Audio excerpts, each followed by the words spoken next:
Hello বন্ধুরা, তোমরা সবাই কেমন আছো? আশা করছি ভালো আছো। আজকে আমি লাড্ডু গোপালের জন্য একটা রেসিপি তোমাদের সাথে শেয়ার করলাম। এখানে আমি পেস্তা, কাজু বাদাম আর কিচমিচ নিলাম। এরপর কড়াইতে 1 চামচ ঘি দিলাম।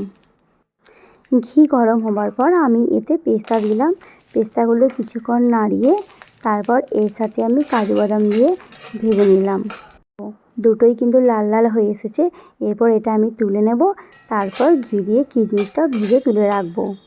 আরও কিছুটা কড়াইতে ঘি দিয়ে মাখানাটা লাল লাল করে একটু ভেজে নেব। তারপর আবার কড়াইতে 1 চামচ ঘি দিলাম। তারপর নারকেল কুড়োটা দিয়ে লাল লাল করে একটু ভেজে নিলাম। এটা লাড্ডু গোপালের একটা প্রিয় সন্দেশ। গ্যাসের ফ্লেমটা কিন্তু মিডিয়ামে রাখতে হবে।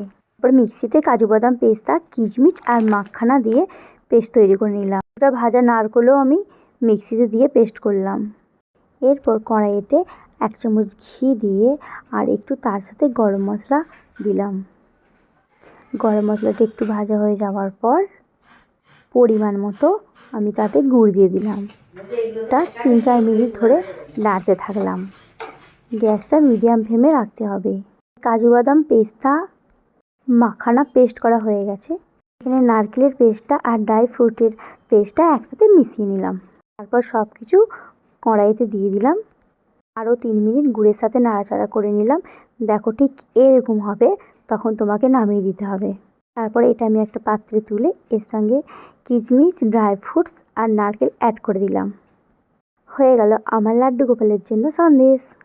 ভিডিওটি ভালো লাগলে লাইক, কমেন্ট, শেয়ার করুন। বাই। রাধে রাধে।